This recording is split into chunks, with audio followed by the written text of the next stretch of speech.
Good afternoon, this is Nicholas from Gandora Gaming, and today I bring you guys my Mono Black Monkey.D.Luffy deck profile 2024 post 3D2Y. So if you don't know, that is the initiation of the time skip for us One Piece fans, and we got a brand new Black Luffy in order to represent the greatness that is the time skip arc. So I'm really happy to say that this leader has potential to be meta. And I definitely think this deck will be really, really good into the format, especially against other Black leaders counterparts like Rob Lucci and like Ekomoria. I think it's a new introduction to a leader that can actually counter some of the best decks in the game, and I'm here to talk about it. So let's talk about it. This character is a 5 life mono Black leader that says, hey, if I have a Dawn attached to me, all your characters, regardless of color, gain 1 cost. Then, if you have a character with 8 or more costs, this character gains 1,000 power as long as that guy is on field. Meaning, this guy becomes a 6k leader during your opponent's turn, which is really, really powerful. Now, he does require you to have an 8 cost character on field, so he's just another version of our lovely, lovely Red Green Odin. If you don't know, Red Green Odin's whole gimmick is that he becomes a 6k leader on our opponent's turn if you control a 5 cost or higher mono not mono, but a Wano card on the field. So this card is basically the same gimmick, but instead of any Wano card, it's any character with 8 or more cost. So keep that in mind. Of course, you are locked into the black mechanic because you are a black leader. But overall, this is a really, really fun, interesting leader with some really, really powerful cards. And I want to show you the greatness of this deck. Now, I'm going to talk about some honorable mentions. Those being Isho and, of course, Stussy. I actually considered playing them in the deck, but I decided ultimately not to. I thought Isho's really, really good, not to mention the -3 is really, really powerful. Not to mention he rips 2 cards out of your opponent's hand. And of course, Stussy's really good at KOing anything in the game. But I felt like this deck can KO pretty much anything anyway. And these cards felt like win more cards than they were actually like necessary to this strategy. This deck doesn't play like most black decks, so it actually plays on its own axis of new cards. I actually like that for it, so let's talk about it. So first things first, this is already going to be a interesting option, but I'm playing 4 copies of Monkey.D.Luffy. Now, a lot of people aren't playing this card. They see it and they're like, oh, this deck isn't a rush-down deck. Why the hell would you want to play this?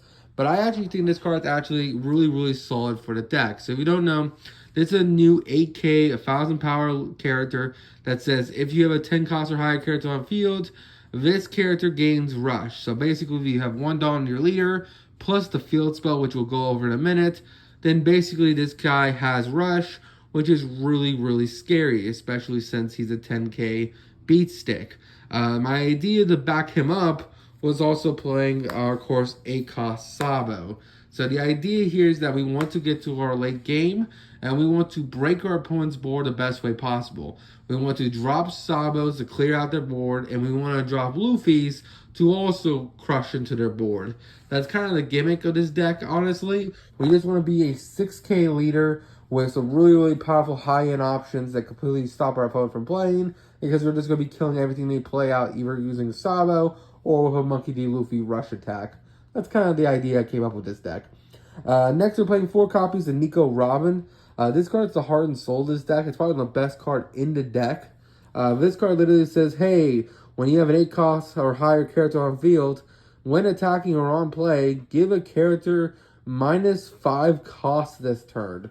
This is really, really insane. If you have this card on field and you play out a Sabo, basically this says, hey, you get to kill any character in the game and any 3 costs in the game as well. So you get to kill a 10 and a 3 because of this Nico Robin, because this Nico Robin is basically a on play or when attacking Ice Age, which is pretty insane. We're also playing 2 copies of Frankie. This card is just kind of good against the Black Mirrors. Basically, 1 Dawn on your opponent's turn. This character, if it is a 6 or more on field, he gains 2,000 power, so he's actually an 8k beat stick. But what's good about him is that they have to waste a lot of resources in getting rid of him, especially for other decks. So he just became a 5 cost 8k on our opponent's turn, which is pretty neat. We're also playing 4 copies of our lovely Sanji. This is one of the best new cards in the game. This is basically the modern version of Akainu. The 6 cost 7k. But basically, on play, if you have a character with 6 or more costs, KO to one of your opponent's characters with a cost of 5 or less. That's a pretty powerful effect, basically saying with leader ability, this character is killing any 5 cost character. And if you have a Nico Robin backing it up or a Shirahoshi, you're actually killing any card in the game, which is actually pretty insane. Let's talk about Shirahoshi real quick. Shirahoshi is a really great 4 of the deck. She is just a blocker, but she does give -4 cost on play. So the idea here is that on your 9-Dawn turn, you can play out a Shirahoshi, give -4, then play out a lovely Sanji, and then KO any 9 cost character, which is pretty solid. We're also playing 2 Usopp. I'm testing him out. I'm not a big fan of him, but he's kind of okay. He's a 3 cost, 4,000, 1 Dawn when attacking. If your leader has 8 or if a character with 8 or more on field, he KOs a 4 or less.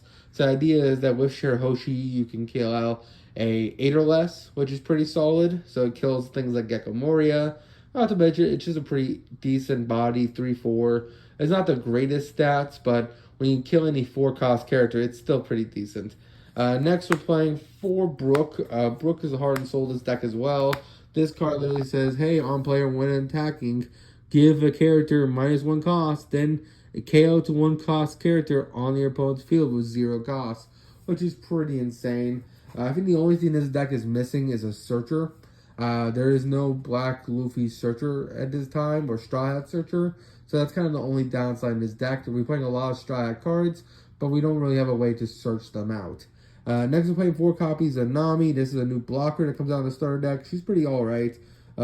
Basically, if it costs a more character on field, and you have 6 cards less in hand, you get to draw 1 on play. It's just a decent blocker. We're also playing 4 Toy Soldier because, hey, you can just shuffle this back into the deck to give a character -2,000 power. Not 2,000 power, my apologies. -3 costs. And then, hey, it's a really strong 2k. We're also playing 4 Hercules. This card's a new card that came out in the starter deck. Basically, it says, hey, activate main, you arrest this character, and then give up to one of your Black Straw types 2+ cost until the end of the next turn. And then, if you have an 8 or more cost character, draw 1, trash 1 from hand, which is pretty solid. So, that is it for our monsters. Let's talk about the spells. We're playing I Have My Crew.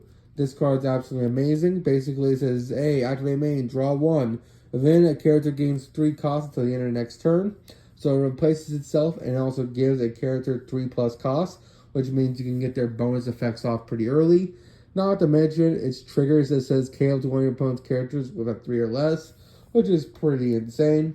We're also playing 4 the field spell. This deck lives and dies by it. All your Black Straw Hat type characters gain 1+ cost. And if your leader is a Straw Hat type, draw 1 on activation, which is really good. And just a fantastic card in general. Finally, we're playing 2 of the event. Gum Gum Diabelle 3-sword style Mountain Jet Spin 600-pound Phoenix Cannon. This card's really cool. Activate main up to one of your leaders or characters gain 3,000 power. Then if you have a character with 8 or more, KO to one of your opponents 2 or less. With our lovely Nico Robin or our lovely what's it called? Shirahoshi here, you actually KO some really strong cards. Nico Robin plus this means you can kill any 7 costs, and Shirahoshi plus this means you can kill any 6 costs, which is pretty solid. So ultimately, I'm really happy with the list. Not to mention its trigger is pretty good. If you have a character with 8 or more, KO opponent's 5 costs, which is absolutely insane. And then this trigger just says, hey, KO to one of your opponent's 3 costs, which is also insane. So that is it for the deck profile. I hope you all enjoy. Don't do anything stupid. See you on the next one, and bye-bye.